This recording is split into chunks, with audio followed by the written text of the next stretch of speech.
Bueno, ahora sí creo que ya son todos o al menos la mayoría. Buenas tardes y ahorita presento mi pantalla. Buenas tardes. Buenas tardes.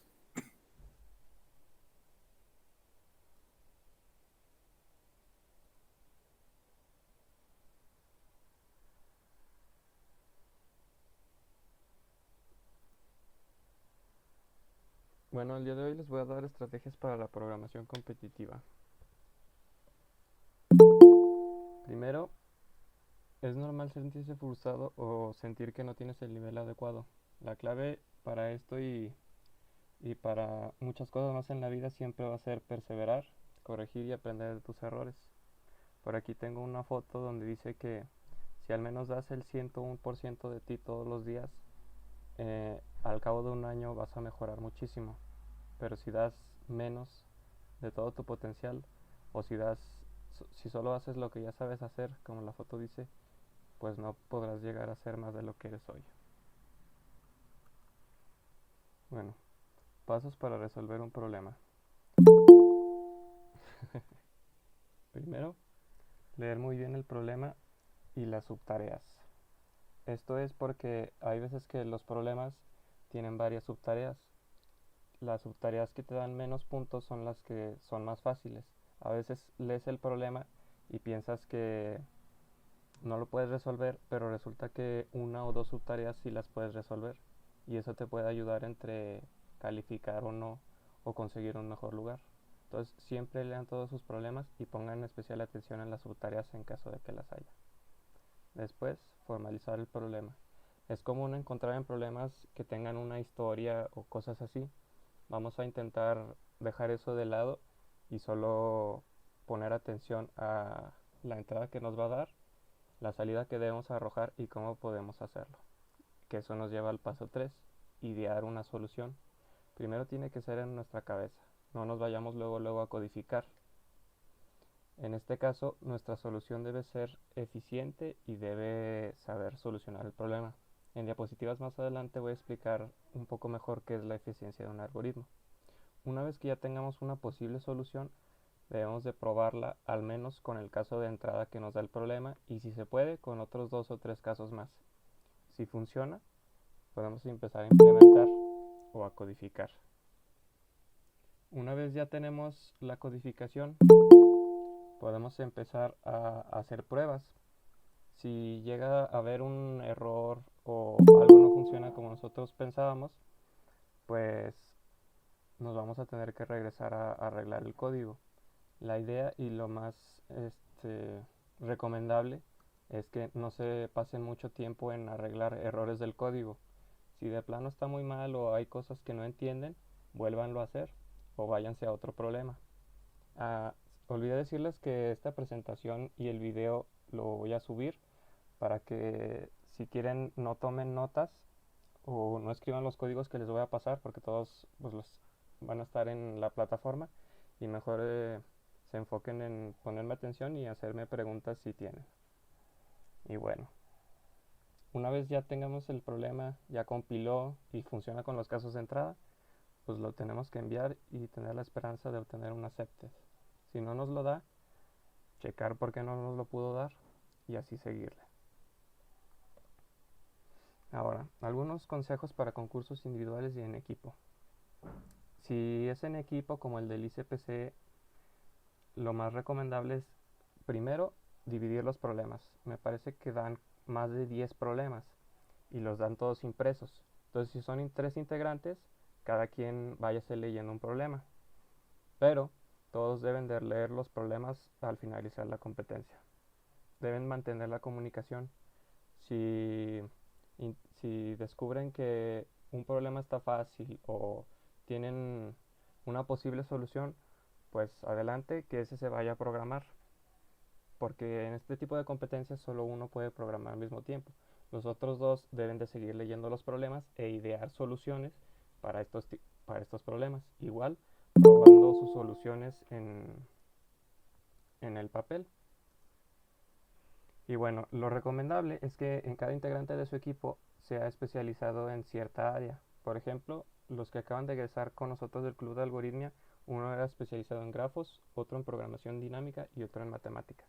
Hay que buscar integrar un equipo multidisciplinario y así intentar abarcar muchas cosas a la vez. Si solo son expertos en grafos, pues en los problemas relacionados con matemáticas o programación dinámica no van a saber o no serán muy buenos. Ahora, consejos en individual, pues leer los problemas minuciosamente y poner suma atención en las subtareas como ya expliqué. En los dos, siempre es bueno revisar el scoreboard en caso de que esté activado. ¿Esto qué es? Es una tabla donde muestra todos los demás equipos o participantes y los problemas que llevan resueltos. Entonces lo recomendable es empezar por los problemas que hayan sido más solucionados por equipos. Es decir, empezar con los más fáciles y dejar los difíciles para el final. Y la otra es llevar todo el material posible. En el caso del ICPC, te dejan llevar cualquier material mientras sea impreso. Puede ser un libro, pueden ser hojas hechas por ustedes, etcétera, etcétera. Aquí tengo, bueno, esto nos lleva a la parte de recursos. Lo ideal sería que solo tengan uno bien organizado. Se dediquen un tiempo a escribirlo en un Word o en el editor de textos que ustedes quieran y escribir todo lo que ustedes creen que les serviría para las competencias. Por ejemplo, los tamaños máximos que caben en una variable, diferentes algoritmos, trucos, etcétera. Aquí tengo dos ejemplos. Este es un repositorio en GitHub de un programador y aquí tiene varios algoritmos de programación competitiva, digo, programación dinámica, geometría, grafos, etcétera. Y este es un libro que nos pasaron los recién ingresados, que si quieren también les puedo subir el PDF al repositorio después. Aquí vienen estructuras, algoritmos, manejo de cadenas, geometría, matemáticas, etcétera. También es, bueno, como les comenté, es recomendable que ustedes se vayan haciendo su propio recurso. Cada que resuelvan un problema, si usaron un algoritmo que no conocían o algo así, lo pueden ir anotando y así no se lo tienen que aprender de memoria. En los concursos pueden ir checando todo eso y hasta lo pueden copiar. No copiar y pegar porque no está en USB, pero lo pueden transcribir y así están seguros de que va a servir el algoritmo. Y bueno, por último, practicar y practicar y practicar. Esto es sumamente importante en temas de programación competitiva. No vas a sobresalir si no practicas mucho. Todos los que sobresalen suelen dedicarle varias horas de su semana a este ámbito. Aquí tengo varios recursos en los que lo pueden hacer. Hay decenas de concursos y problemas. Está el ICPC, el Google Code Jam, incluso de Google también hay uno que se llama Kickstart, es cada mes y sirve de preparación para el Code Jam. En la plataforma de Codeforces hay concursos semanales divididos por dificultad, dependiendo de, creo que sí es dificultad, sí, dependiendo de los problemas que puedas resolver, te puedes meter a ese tipo de concursos e intentar ir escalando para ir haciendo problemas más difíciles con el tiempo. También hay una organización que se llama RPC, Red de Programación Competitiva. Estos organizan cada mes concursos tipo ISPC, que de hecho son también en equipos de tres, son presenciales o eran presenciales antes de la pandemia y les sirve para practicar para el ICPC. OmegaOp es una plataforma también de Latinoamérica, ahí hay varios concursos y varios problemas. CodeChef y bueno, nuestros concursos internos, también hay varios libros, recursos, tutoriales. En realidad los recursos faltan, digo, sobran. Lo que falta es la disposición de ustedes. Aquí también hay una imagen con los principales sitios web en donde pueden practicar. Y aquí les voy a dejar dos links. El primero es a un canal de un chavo de Polonia que el año pasado ganó el segundo lugar a nivel mundial del Code Jam y se dedica a explicar algoritmos y diferentes temas de programación competitiva. Y el segundo es un canal de William Lin, es un estudiante estadounidense, este año se acaba de graduar de prepa y acaba de ganar la medalla de oro en la EOE, que es la Olimpiada Internacional de Informática. Entonces los dos explican muy bien y se los recomiendo mucho. Bueno, ahora sí vamos a pasar a la parte del código, estrategias, pero en parte del código. ¿Cómo se llamaba el chavo que ganó el 2020 ahorita? Es William Lin. Esta, son links que están en la diapositiva y se los voy a poner en GitHub para que después lo chequen. ¿Sí? Vale, gracias. De nada. Bueno, aquí les voy a explicar más o menos algunos truquillos que pueden usar en el caso de la programación. Primero, esta línea. Se supone que ustedes ya vieron varias líneas así en las que dicen, por ejemplo, include IOStream o include math.h o string.h, dependiendo de qué quieren usar, si funciones matemáticas, si quieren trabajar con cadenas, etcétera. Lo recomendable es poner siempre al principio de su código esta línea, ya que esa incluye todas las librerías por default. No es necesario estar escribiendo línea por línea todas tus librerías. Dependiendo de las que vayas a usar son las que va a agarrar. Bueno, esto ya lo saben. Los macros. Esto sirve para definir procesos que puedas usar después en tu código. Por ejemplo, este de watch sirve para arrojar el valor de una variable en donde tú quieras. Si por ejemplo tienes un ciclo y tienes un contador y no estás seguro de que el contador llegue a cierto valor en cualquier parte del código, bueno, dentro de la función main, puedes poner watch y aquí la variable. Cuando le des a compilar, cada que pase por ese ciclo te va a imprimir el valor de la variable, el nombre y pues ya. Ahora, esta línea de aquí, fast.io, siempre la deben de poner en todos sus códigos. Esto lo que hace es que en C++ como que desactiva una función que tiene por default y hace que la entrada y la salida del compilador sean más rápidas. Esto les puede ayudar en el caso de que su programa básicamente hace su algoritmo más rápido. Aquí abajo tengo la implementación, solo se pone esto así.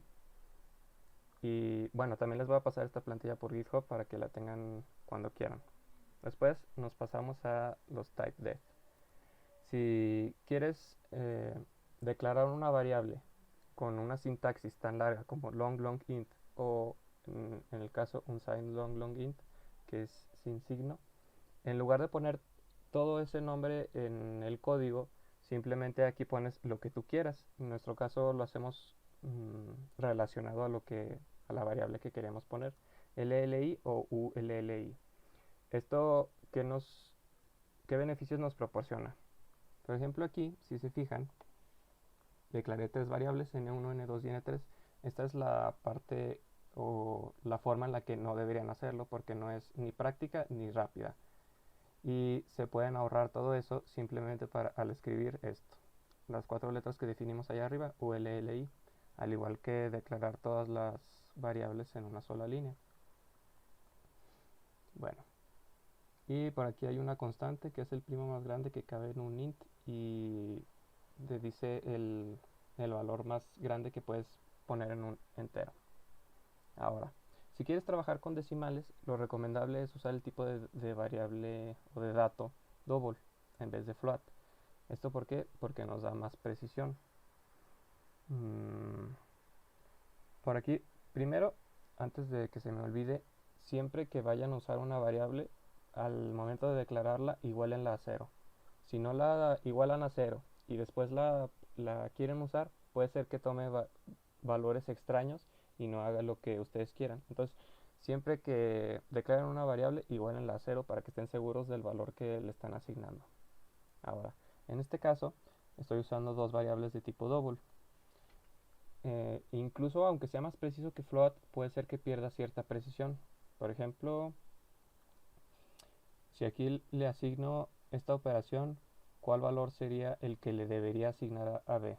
Si hacemos esta operación, ¿cuál valor nos da?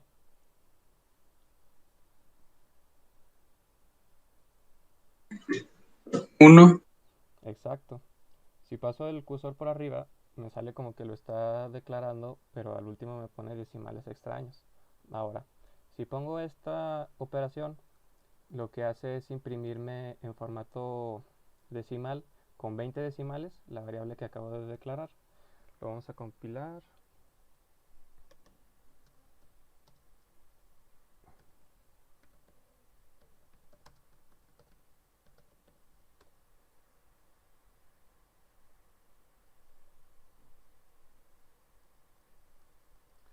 Damos un momento y lo voy a ejecutar.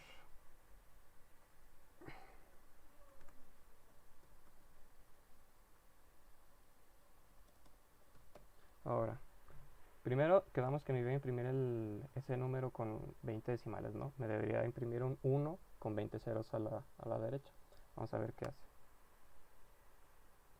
Si se fijan, me imprime este número. Esto porque, como les repito, puede ser que en los decimales, incluso si usas double, no sea lo suficientemente preciso. ¿Qué podemos hacer para evitarlo?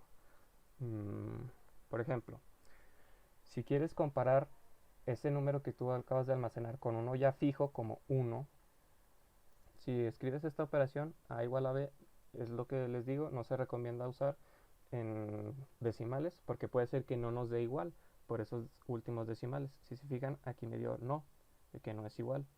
Lo que deberían hacer es declarar una función antes de si son iguales, toma como parámetros estos dos valores y bueno, saca el valor absoluto de los dos y lo compara con este número muy pequeño, es un 0.0000 y así 9 veces. ¿Qué significa esto?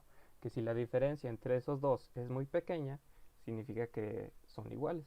Y en este caso me regresa el true o el verdadero. Si no, pues me regresa falso. Si se fijan, en esta parte de aquí implementé la función, igual pasándole solamente esos dos valores, y si me arrojo que sí. Les repito, todo esto va a estar en el repositorio para que no lo anoten ahorita. Y aquí hay una implementación de lo que les decía de watch. Si lo ponen, me da el nombre de la variable y el valor. En este caso, sí me está imprimiendo el b como 1, pero a la hora de hacer la comparación, me dice que b no es igual que a, donde a sí es 1. Y bueno, ahora vamos a pasar a la parte de módulos. Es común que en los problemas suelen trabajar con valores muy grandes. Y por ejemplo, les pidan que imprime la salida como módulo 10 a la 9 más 7, por ejemplo. Entonces, eso es lo que les voy a explicar ahorita. Pero primero les voy a dar otros dos ejemplos de los macros. Si les da flojera escribir, por ejemplo, el ciclo for, lo que pueden hacer es definirlo solo con, bueno, aquí yo lo puse como for, toma 3 parámetros y hace lo mismo que si escribieras esto, todo este ciclo. Igual, este for 0, como todo este ciclo. Puse estos dos ciclos porque este va de 1 hasta n. Por ejemplo, si quieres sumar todos los números naturales, etc. Y este va desde 0 hasta n-1. Este es más útil en el caso de que quieras manipular arreglos donde la primera posición del arreglo empieza en 0 y la última es en n-1. Ahorita les voy a explicar algunas desventajas de usar macros. Bueno, aquí si se fijan declaré este programa, lo que hace es sacar el factorial de un número n que nosotros le damos. Y bueno, el problema pide que si es muy grande lo imprimamos módulo 10 a la 9 más 7. Entonces aquí declaro esta constante. Primero ponemos este ciclo que sería, bueno, el usual o el que muchos haríamos sería usar este ciclo igualito y solo ir multiplicando la x por el número que va bajando. Es decir, por ejemplo, el factorial del 9 va multiplicando 9 por 8, por 7, por 6, por 5 y así hasta llegar a 1. Pero el problema es que este algoritmo de aquí, o este ciclo, puede llegar a fallar si se usan valores muy grandes. Incluso si sacamos al último el factorial módulo, lo que nos pidió aquí, 10 a la 9, puede ser que nos dé error. Por eso les iba a explicar una propiedad de los módulos. Es esta. en suma, resta y multiplicación puedes quitar el remanente antes de la operación. Es decir, por ejemplo nosotros, que íbamos a usar esta, A por B por C por D y así, hasta módulo M, también lo podemos escribir como A módulo M por B módulo M por C módulo M, y al último, todo eso que nos dio, sacarle al módulo M. Esto está mejor explicado en el código, pero básicamente lo que nos permite es que los valores no sean muy grandes y no se vayan a desbordar de la variable que usamos. Por ejemplo, bueno, como les dije, este código es el que está usando la propiedad que les mencioné hace rato. Va multiplicando el número por 2, por 3 y así, pero cada que se lo va multiplicando le va sacando el módulo m. Y al último, a lo que nos dio, también le sacamos módulo m. Y en este caso no, en este caso lo hace de la manera básica o la primera que se nos ocurriría. Ahora lo voy a compilar.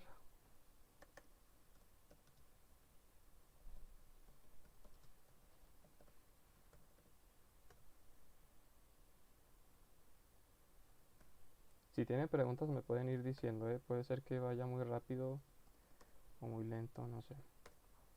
Bueno, ¿qué hace el código? Me pide un número n y en este primer caso me imprime el factorial de este número, pero módulo m. En el segundo caso, primero le puse que me imprimiera el factorial y luego me imprimiera el factorial módulo m. Aquí tengo una notita, lo voy a probar con 201. Se supone que el programa me debe sacar el factorial de 201 e imprimírmelo módulo m, porque el factorial de 201 es larguísimo. Por aquí tengo, miren, el factorial de 201 es todo ese numerote. Entonces ese número no cabe en una variable ni aunque sea long int. Pero sí podemos poner este factorial módulo 10 a la 9. Es decir, si lo dividimos entre 10 a la 9, ¿cuál sería el resultado? Lo voy a calar. Y el primer algoritmo sí me da el residuo, este que les dije, en el que vamos sacando el módulo de la constante que nos dieron cada vez que multiplicamos por otro número. Y este segundo algoritmo no. Me da 0 y 0. Por ahí puede ser que se desborde o me esté ocasionando algún error. Lo voy a intentar con 100. Me sigue funcionando con el primer algoritmo nada más y con el segundo no. El segundo sí es útil, pero solo para números pequeños. Es decir, en competencia lo más probable es que no sea muy útil. Por ejemplo, voy a usar pero ahora el 8. Y en este caso los tres sí me dan iguales. El módulo me lo da como 40.320 porque no es más grande que la constante que le dimos y pues no tiene caso, ¿verdad? Y bueno, aquí tenemos el ejemplo que les decía con los macros en realidad no es problema de los macros, pero de nosotros al no entender qué estamos haciendo. Le voy a quitar el comentario. Aquí arriba definí dos macros. El primero saca el cuadrado de un número, toma un número y me regresa el cuadrado. El segundo me lo saca pero de una mejor manera. Solo pone los números entre paréntesis. Vamos a ver qué hacen los dos. En este caso, yo le estoy pidiendo que me arroje el cuadrado de 3 más 3, que sería 36. Y en este caso al segundo también, 3 más 3. Lo voy a compilar. Ahora lo tengo que guardar.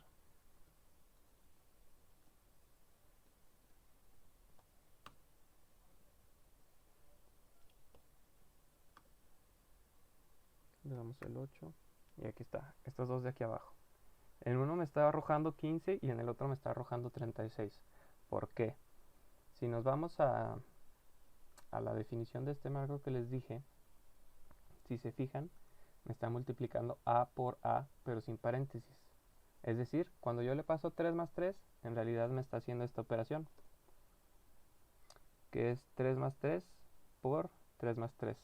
Pero usando jerarquía de operaciones, primero se hace la multiplicación. Entonces aquí quedará 9 más 3, 12 más 3, 15. Es lo que me está arrojando. En el segundo macro que les puse, en el que ya está escrito de una mejor manera, sí me está haciendo 3 más 3 por 3 más 3, pero me lo está agrupando por paréntesis. Así, por jerarquía de operaciones, primero hacemos los paréntesis y luego la multiplicación. En este caso ya queda 6 por 6 y me da el 36. Otra cosa, en problemas, puede ser que el problema sea muy básico y ya me dé la solución, pero me ha pasado a mí que me falta ponerle esta línea de aquí, que también se puede poner como en line. Entonces, primero, siempre que, o si, aunque el problema no lo pida, póngalo por defecto, porque yo mandé mi solución y no le puse eso y me la mandó mal. Se lo añadí y ya me la puso bien, pero ahí perdí tiempo y puede ser que puntos de desempate entre gente que lo haya subido más rápido. Ahora, esto lo que hace es nada más dar un salto de línea, pero esta instrucción de aquí es más rápida que esta de acá arriba. Entonces también les recomiendo que usen esta instrucción de aquí siempre que quieran dar un salto de línea. En realidad no les cuesta nada y sí ayuda al algoritmo. Bueno, regresemos a la presentación. Ahora les voy a explicar la eficiencia de un algoritmo. Es fácil diseñar un algoritmo que resuelva el problema de manera lenta, pero el verdadero reto es implementar o inventar un algoritmo que lo resuelva de manera rápida.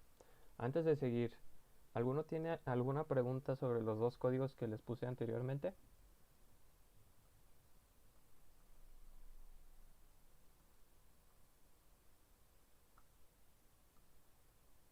No, bueno, entonces sigamos. La complejidad temporal de un algoritmo estima cuánto tiempo usará este algoritmo para X entrada. La complejidad se suele denotar como o y entre paréntesis algún tipo de función. Usualmente suele ser n o alguna función que use n, donde n es el tamaño de un arreglo, de una cadena o del dato más grande que nos pueda dar la entrada del problema. Ahora, ¿qué es la eficiencia del algoritmo? Pero en el tema de ciclos. Los ciclos a veces suelen ser el problema de nuestro algoritmo, lo que ocasiona que sea más lento o más rápido. Por ejemplo, mientras más ciclos anidados hay, más lento el algoritmo. Si hay k ciclos anidados, la complejidad del algoritmo es O a la nk. En este caso, solo es un ciclo. ¿Qué significa? Que solo va a recorrer, por ejemplo, los elementos de un arreglo n veces. O sea, por cada elemento del arreglo lo recorre una vez. Por eso se dice que es lineal. Este de acá son dos ciclos for anidados. Por cada elemento del arreglo, el algoritmo lo va a recorrer dos veces. Por eso se dice que este código es de complejidad O n cuadrada. Y bueno, este es más lento que este. Ahora, por orden de magnitud. Un algoritmo solo estima el orden de magnitud. Bueno, el orden de magnitud solo estima... creo que me trabé por aquí. Pero el orden de magnitud solo estima aproximadamente cuánto tiempo va a tardar el algoritmo. No dice cuántas veces se va a ejecutar exactamente. Y esto se debe tomar muy en cuenta. Por ejemplo, en estos tres ejemplos, el algoritmo o el ciclo es de la misma complejidad, o a la n o lineal. Pero si se fijan, este de acá arriba se ejecuta 3 a la n veces. Este se ejecuta n más 5 y este n más 2 veces porque va aumentando el contador de 2 en 2. Pero los tres tienen la misma complejidad, o a la n lineal. ¿Qué quiere decir esto? Que sí pueden usar la complejidad temporal del algoritmo, pero deben de tomar en cuenta que si, aunque sea un solo ciclo, pero lo van a hacer demasiadas veces, eso también puede ocasionar que el problema no funcione. Por ejemplo, dice, checar la diapositiva pasada. En este de aquí, que es de complejidad O a la n cuadrada, si aquí yo le pusiera que va a llegar hasta n más 2, o hasta 5n, o hasta 10n, y aquí abajo también, seguiría teniendo la misma complejidad o a la n cuadrada. Les repito, esto es solo una estimación que les puede servir de guía. En realidad no les dice exactamente cuánto va a tardar su algoritmo, por lo mismo porque evita las constantes. Ahora, fases. Si un algoritmo consiste en varias fases consecutivas, la complejidad temporal de este será la más larga de estas fases. No se suman, ya que la fase más lenta suele ser la que ocasiona el error o el exceso de tiempo de todo el algoritmo. Aquí les puse también un ejemplo donde el algoritmo tiene 3 fases o 3 ciclos diferentes. Esta, por ejemplo, tiene complejidad O a la n, esta O a la n cuadrada y esta O a la n. En el caso de el tema de efectividad de algoritmos y complejidad temporal, no se suman las complejidades, sino que se toma la mayor. En este caso sería O a la n cuadrada, por lo que podríamos decir que todo el código o todo el algoritmo tiene en realidad complejidad de O a la n cuadrada. Les repito, esto es porque la fase más lenta suele ser la que ocasiona el error o el exceso de tiempo de nuestro algoritmo. Y bueno, con múltiples variables. Si se fijan en las diapositivas pasadas, la variable siempre llegaba a n. En este caso la estoy cambiando. Aquí llega a n y aquí llega a m. Si fueran las dos n, sería O a la n cuadrada o O a la n por n. Como aquí estoy cambiando las variables, simplemente cambia O a la n por m. Hay otra como división de este tema que les estoy explicando, que es la complejidad temporal de los algoritmos, pero en funciones recursivas. Pero eso lo veremos en clases más adelante, probablemente con otro compañero, donde ya les expliquen qué es la recursividad. Y bueno, aquí hay las complejidades temporales comunes. En el caso de O a la U, O a la U, O de 1, se dice que es constante, que significa que no depende de la entrada que le demos. Este es el mejor de los algoritmos y solo se puede llegar a esta complejidad si tenemos una fórmula. Por ejemplo, en la clase pasada con Marlon les pidió que sumaran los números desde 1 hasta n. Por ahí vimos un algoritmo que cada que iba implementando un contador, 1, 2 y 3 y así, y los iba sumando. En este caso sí depende de la entrada y sería de esta complejidad o a la n o lineal. Pero al último Marlon les explicó que había una fórmula por Euler donde se podía calcular de manera rápida y de hecho constante, independientemente de la entrada que le demos, la suma de todos los números naturales. Este es un ejemplo de una complejidad constante con una fórmula directa. Ahora tenemos O del logaritmo de n. Este tipo de algoritmos, como aquí lo dice, suele reducir a la mitad el tamaño de la entrada en cada paso. Por ejemplo, bueno, creo que no tengo ejemplos para este, pero es un poquito más lento que el constante. Espérenme que... nada más se salió uno. Bueno, después tenemos la complejidad de raíz de n. Como les digo, mientras más vamos bajando, más va aumentando la complejidad y eso significa que va aumentando el tiempo que tiene que pasar para que la computadora resuelva el problema que se le da.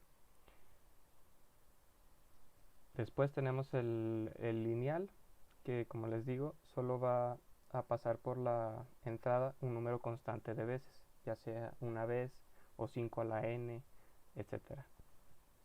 Y bueno, aquí dice que suele ser el mejor tiempo de complejidad.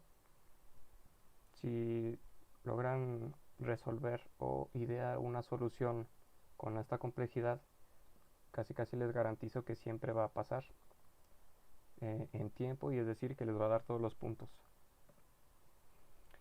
Bueno, aquí tenemos otra complejidad que es n log n. Les voy a explicar ya un poquito más rápido estas. Esta suele ser cuando usas un algoritmo de ordenamiento de números. Por ejemplo, si te dan una serie de elementos o de números que están desordenados y los quieres ordenar, pues como les digo, puedes usar ya funciones de C++ en la que puedes implementar un algoritmo de ordenamiento y este lo va a ordenar en logaritmo de n, en el tiempo del logaritmo de n.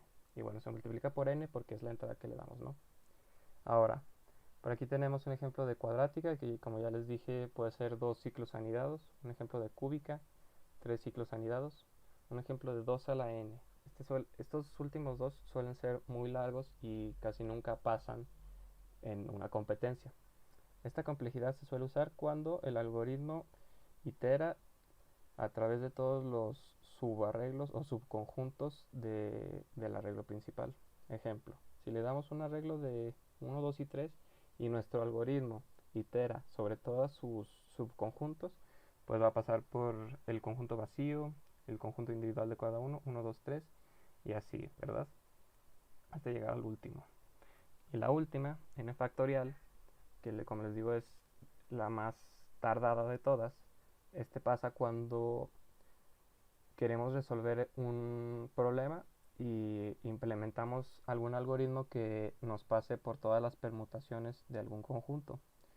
Yo, en mi caso, por ahí vi varios problemas y las primeras dos soluciones que siempre me vienen a la mente son estas dos: pasar por todas las combinaciones o las permutaciones de un arreglo. Y sí suelen resolver el problema, porque de hecho a mí me lo resolvía, pero en la competencia, cuando mandas este algoritmo, puede ser que no pase en tiempo, que fue lo que me pasó. Me dio límite de tiempo excedido y pues no valió de nada todo lo que programé.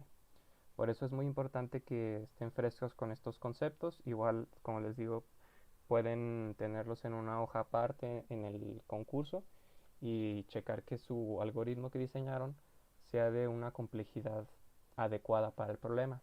A lo que viene en la siguiente diapositiva, no, la siguiente de esta.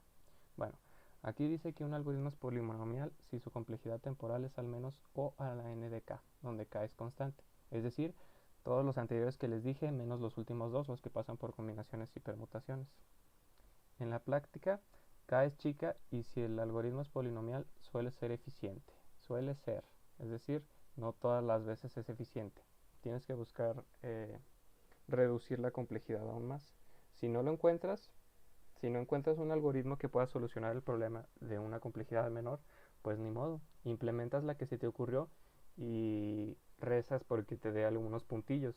Pero yo les recomendaría que si intenten checar cuál es la complejidad de su algoritmo antes de que lo codifiquen, porque puede ser que pierdan media hora o una hora y lo suban y nada más les dé el límite de tiempo excedido y se frustren, ¿verdad? Bueno, aquí sí en el libro mencionado, pero eso se los voy a mencionar hasta mañana. Después les digo por qué. En este libro hay varios algoritmos polinomiales, pero hay varios problemas, en este caso la clasificación es NP difíciles, para las cuales no existe ningún algoritmo polinomial que los resuelva. Bueno, este es un problema de matemáticas. Por aquí les puse dos links a un canal chido de un señor, un profesor que explica matemáticas y que tiene que ver algo con algoritmos. Por aquí viene un problema de las 1000 reinas. No sé si hayan escuchado de los 7 o creo que son 9 problemas de matemáticas del siglo. Que el que resuelva uno o... Sí, pues con que resuelvas uno te llevas $1.000.000 y una medalla de matemáticas. Entonces, chéquense, no duran mucho los videos, les explica bien y chance y alguno de ustedes llega a resolver este problema y pues ahí se mocha conmigo, ¿verdad? Bueno. Ahora sí, a lo que nos importa. La tabla de estimaciones. En este caso, esta tabla solo es para un tiempo límite de un segundo. Los problemas, hasta arriba suele decir el tiempo límite para cada caso. Y un segundo es el más usual. Entonces, si nos dicen que el tiempo límite es un segundo y dependiendo de la entrada máxima que nos den, es el algoritmo estimado que puede resolver esa tarea con esa entrada en tiempo. Por ejemplo, si el número es muy chico, menor o igual a 10, aquí sí puedes usar la complejidad más tardada de todas, que es n factorial. Si también es menor a 20, puedes usar la de 2 a la n, que es la de combinaciones. Si es menor o igual a 500, cúbica, 5000 n cuadrada. Y ya en casos, porque si hay casos donde los problemas te dice que la entrada puede ser tan grande como 10 a la 6, en este caso sí tendrías que usar un algoritmo que use esta notación, o de n log n o O de n lineal. Y en el caso de que n sea muy grande, solo lo podría resolver un algoritmo constante, que es con fórmulas, o de log n. Bueno, aquí tengo un ejemplo. Si el problema tiene una entrada máxima de n de 10 a la 5, ¿en dónde entra? En medio de estas. Es decir, no podrías usar un algoritmo de n cuadrada o más tardado, porque lo más probable es que no pase. Se debe de diseñar un algoritmo de complejidad máxima n log n, o de n o a la n. Y aquí dice, si se diseña un algoritmo de o a la n cuadrada, como este, puede ser que no dé el 100% de los puntos o no de puntos, simplemente no de puntos, que es lo que les digo, límite de tiempo excedido. Por eso chéquense muy bien las complejidades de su algoritmo antes de que se pongan a 1 hora o 2 horas a programarlo. Bueno, aquí hay un pequeño recordatorio. Recordemos que la complejidad temporal solo es un estimado, ya que no toma en cuenta las constantes, es lo que les decía. Un algoritmo puede hacer n operaciones o 5 a la n operaciones y sigue teniendo la misma complejidad. Bueno, vamos a pasar a... Les voy a decir algo rápido antes de pasar al problema. Como les dije, sí hay varios recursos que ustedes pueden usar. Aquí yo encontré uno que dice: la completa referencia para la programación competitiva. Se organiza por niveles dependiendo de sus habilidades y va viendo diferentes temas. Por ejemplo, en este nivel 1, algoritmos de búsqueda y de ordenamiento, hashing, teoría de números y técnica greedy. En el 2, teoría de grafos y demás temas. Después se pasa al 3 y por último al 4, que ya son algoritmos muy avanzados, pero que sí se usan en competencias.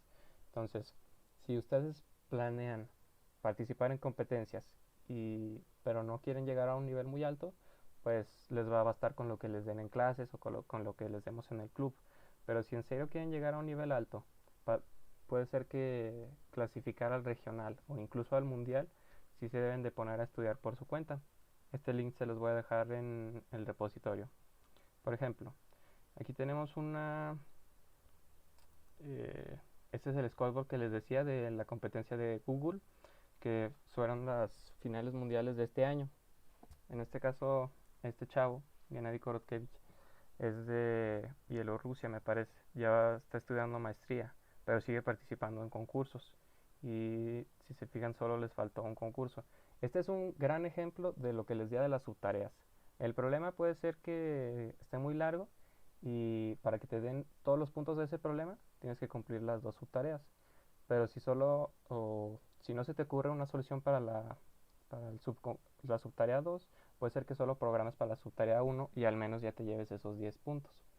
¿Y por qué les estoy mostrando esto? Bueno, esta es una de las más importantes y que más premios da de las competencias.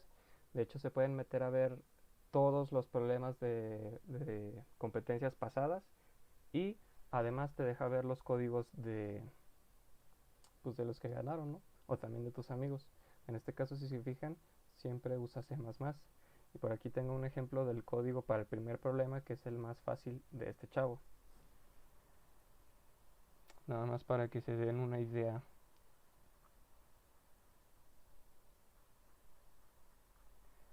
Es muy largo.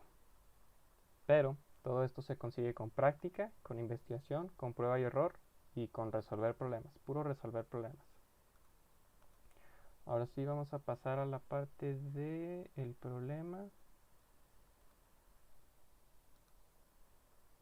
Y este sí va a ser para ustedes. Les voy a dar un problema en donde el tiempo máximo es 1 segundo para que puedan usar la tabla anterior.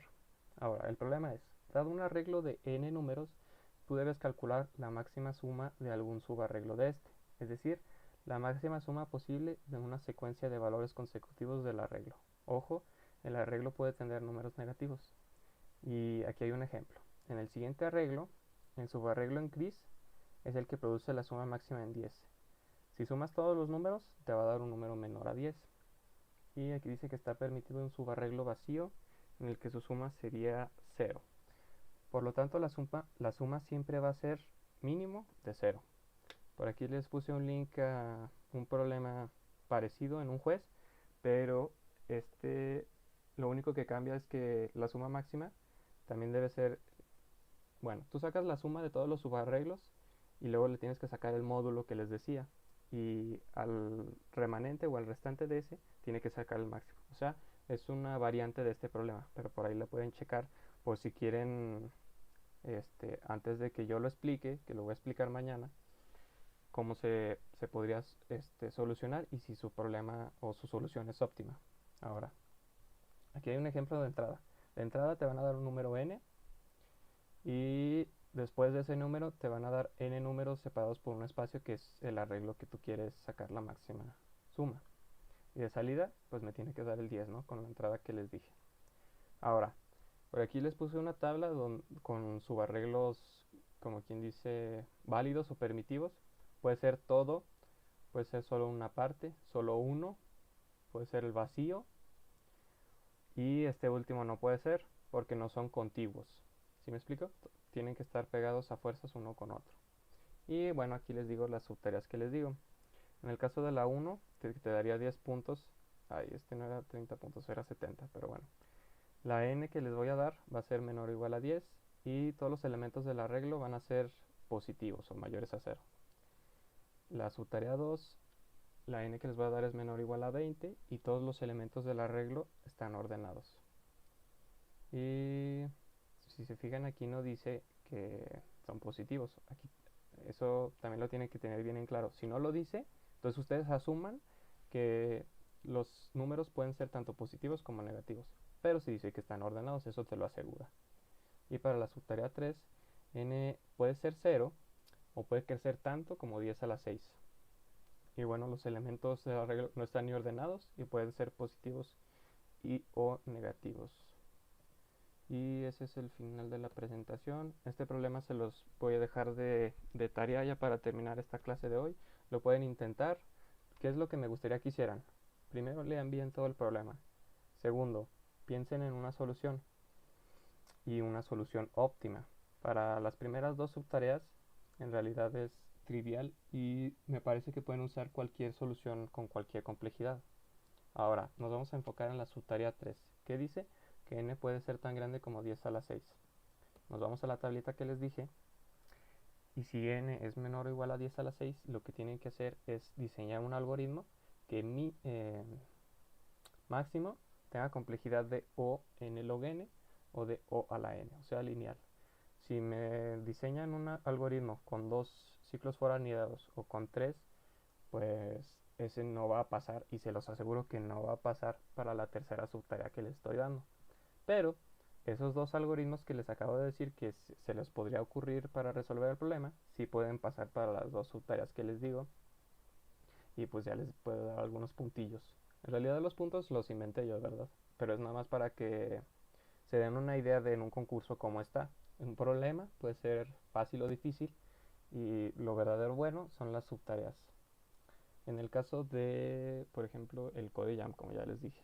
En el ICPC solo hay de una, o lo resuelves bien para todos los casos o mal. Entonces, o te da 100 puntos o un globito o no te da nada. Entonces, les dejo el problema. Si ahorita se lo quieren aventar en la media hora que queda adelante, me gustaría que si lo pueden resolver, me dijeran la complejidad de su algoritmo y yo mañana pues les explicaría cómo se resuelve y cómo se resuelve también para la subtarea 3. Entonces eso es todo por mi parte. Si quieren tomarle captura a estas dos para hacerla rápido en lo que la subo, que no me tardo nada en subirla, o pues esperan a que lo suba. Igual los links que también usé los voy a pasar por el Discord. Y pues nada, ¿alguna pregunta? ¿Cuántas sesiones llevan del club de algoritmo? Solo son dos. La primera me parece que fue informativa y la pasada que fue la primera ya bien bien. Y por ahí grabé, pero tuve algunos problemas. Solo se escucha mi parte y la parte de mi compañero Marlon no. Y yo creo que hoy mismo se la subo. Al menos voy a poner mi parte con audio y la de él sin audio. Y ya después me parece que él va a grabar su parte con audio para que se lo suba otro día. Y bueno, todo esto, esta clase de hoy, incluyendo mi explicación, también se las voy a subir ahí en el canal de YouTube para que la chequen. Sale, muchas gracias. De nada. Bueno, chavos, pues si no tienen ninguna pregunta, intenten resolver el problema. chequen la tablita que les dije, repasen todo lo que dice la diapositiva, porque antes de que aprendan más algoritmos o así, se tienen que saber las bases, los trucos que pueden usar, todos los recursos que pueden llevar a las competencias para que estas les ayuden, porque nosotros nos llevamos nuestros libros y nuestras hojas, todo sirve. Si hay algún algoritmo que usen para algún problema, anótenlo en un Word, lo imprimen y ese mero se lo dejan llevar. Todo menos recursos electrónicos tipo USB o así. Y pues bueno, ahora sí ya espero no se me haya olvidado nada. Muchas gracias por su atención y mañana a las 5 les estaría dando la explicación a este problema. Gracias. Nos vemos. Gracias. Gracias. Adiós. De nada. Gracias. Gracias. Adiós. Nos vemos.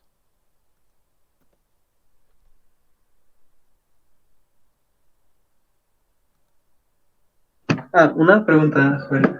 ¿Cuál es el programa que utilizas para programar? Se llama Vaya. Visual Studio Code.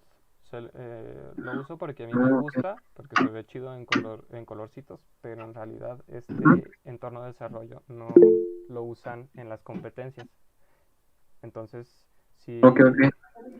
te recomiendo que descargues Codeblocks o alguno igual, o que cheques en las competencias cuáles son los IDEs autorizados, nada más para que te familiarices con la sintaxis y no te vaya a fallar algo cuando estés allá en las competencias, Ok. pero ya en el código pues lo puedes hacer en el que sea y no hay problema, para fines prácticos pues. Ok.